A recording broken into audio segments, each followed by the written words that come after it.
নমস্কার সকলকে। সামনেই পশ্চিমবঙ্গে বিধানসভার নির্বাচন। এইবারের নির্বাচন সরকার বদলের নির্বাচন। এইবারের নির্বাচন শত্রু দমনের নির্বাচন। এখানে আপনাদের মধ্যে অনেকেই আছেন যারা এই ভোটটিকে খুব একটা গুরুত্ব দিয়ে দেখেন না কিংবা ভোট দিতে যান না। কিন্তু আপনি জানেন কি, আপনার একটিমাত্র ভোট বাজারে যে জিনিসপত্রের দাম আছে সেটি কমিয়ে দিতে পারে। আপনার একটিমাত্র ভোট আরজি কর সহ পশ্চিমবঙ্গের সমস্ত দুর্নীতিগ্রস্তদের সুবিচার দিতে পারে। আপনার একটিমাত্র ভোট পশ্চিমবঙ্গের বেকার ছেলেদের চাকরি দেওয়াতে পারে। কিন্তু এই ভোটকেই আমরা অবহেলা করি, লাঞ্ছনা করি, 2000-5000-এর জন্য বিক্রি করে দিই। আচ্ছা, প্রথমেই বলে দিই যে ভিডিওটি তাদের জন্য যারা ভোট সম্বন্ধে খুব একটা জানে না, যে কীভাবে নির্বাচন হয়, নির্বাচনের পদ্ধতি কী কিংবা ভোটের গুরুত্ব কী, তাদের জন্য। আপনারা যারা মনে করছেন যে আপনারা নির্বাচন সম্বন্ধে জানেন, তাহলে আপনারা ভিডিওটি স্কিপ করতে পারেন। আচ্ছা, সবার প্রথমে দেখে নিই যে আমরা এই ভিডিওতে কী কী জানব, অর্থাৎ ভিডিওর টপিকগুলি কী কী। প্রথম টপিক, প্রধানত ভোট কত রকমের হয় এবং বিধানসভার নির্বাচন কীভাবে হয় এবং ভোট দেবার পদ্ধতি কী। যারা এই বছর প্রথম ভোট দিচ্ছেন তাদের জন্য এই ভিডিওটি খুবই ভালো, খুবই উপযোগী। 2, কী কী ক্রাইটেরিয়া থাকলে আপনি ভোট দিতে পারবেন না, অর্থাৎ কোন কোন বৈশিষ্ট্যগুলি থাকলে আপনি ভোট দেওয়ার যোগ্য নয়। এবং 3, একটি গণতান্ত্রিক দেশে ভোটের গুরুত্ব। প্রথম প্রশ্ন, যে ভোট কত রকমের হয়। দেখুন, এমনিতে ভোট 5-6 রকমের হয়, কিন্তু প্রধানত 3 প্রকারের। 1, লোকসভা নির্বাচন, 2, রাজ্যসভা নির্বাচন এবং 3, বিধানসভা নির্বাচন, যেটি কদিন পরই আছে। লোকসভা নির্বাচনে দেশের কেন্দ্রে অর্থাৎ সেন্ট্রালে কোন রাজনৈতিক দল থাকবে সেটি নির্বাচিত হয় এবং এখানেই প্রধানমন্ত্রী নির্বাচিত হয়।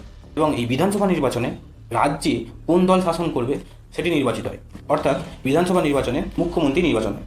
এরপর জেনে নিই যে বিধানসভা নির্বাচন কীভাবে হয়, অর্থাৎ কীভাবে একটি রাজনৈতিক দল জেতে। সবার প্রথমে আপনাকে জানতে হবে যে পশ্চিমবঙ্গে বিধানসভার আসন সংখ্যা কত। পশ্চিমবঙ্গে বিধানসভার আসন সংখ্যা হলো 294টি। যে দল 148টি কিংবা তার বেশি আসন পাবে সেই দলই বিজেতা হিসাবে ঘোষিত হবে, অর্থাৎ যে দল বেশি সংখ্যক আসন জিতবে সেই দলই সেই রাজ্যের শাসক দল হিসাবে ঘোষিত হবে এবং সেই শাসক দলদের বিজয়ের মধ্যে আলোচনার মাধ্যমে মুখ্যমন্ত্রী নির্বাচিত হয়। এরপরে চলুন দেখে নিই যে বিধানসভাতে ভোট দেওয়ার পদ্ধতি। সবার প্রথমে আপনাকে দেখতে হবে যে এইবারে বিধানসভার ভোটে ভোটার তালিকায় আপনার নাম আছে কিনা, তাহলেই আপনি ভোট দেওয়ার জন্য যোগ্য। এবং তারপর ভোটের দিন আপনাকে ভোটার কার্ডটি নিয়ে আপনার বুথে যেতে হবে।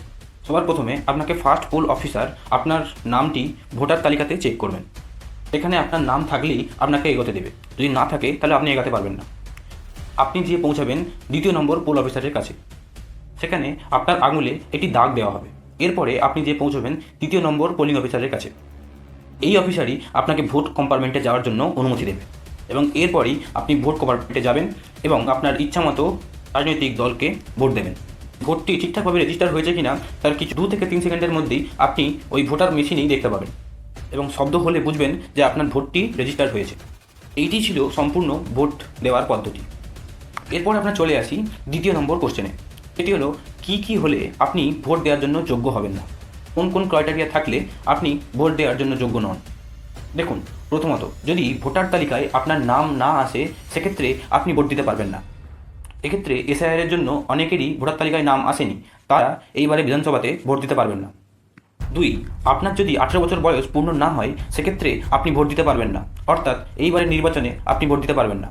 আপনি যদি মানসিকভাবে সুস্থ না হন সেক্ষেত্রে আপনি ভোট দিতে পারবেন না, অর্থাৎ আদালত যদি আপনাকে মানসিকভাবে অক্ষম হিসাবে ঘোষণা করে সেক্ষেত্রে আপনি ভোট দিতে পারবেন না, অর্থাৎ যাদের আনসাউন্ড মাইন্ড হয় তারা ভোট দিতে পারেন না।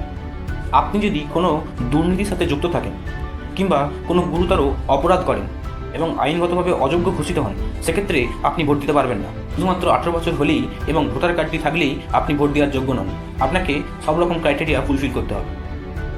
ভারতের মতো এত বড় একটি গণতান্ত্রিক দেশে নির্বাচনের গুরুত্ব কী?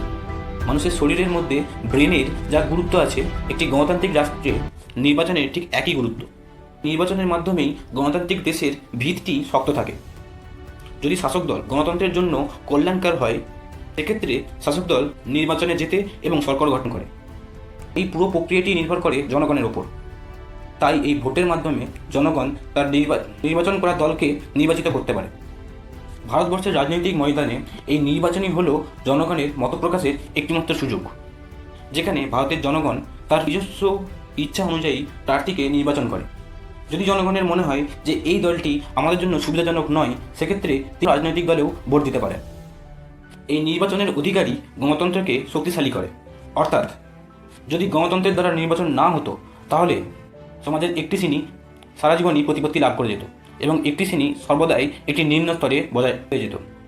তাই এবার ভোট আসছে, ভোট দিন এবং আপনার পছন্দের সরকারকে বিজয়ী করুন।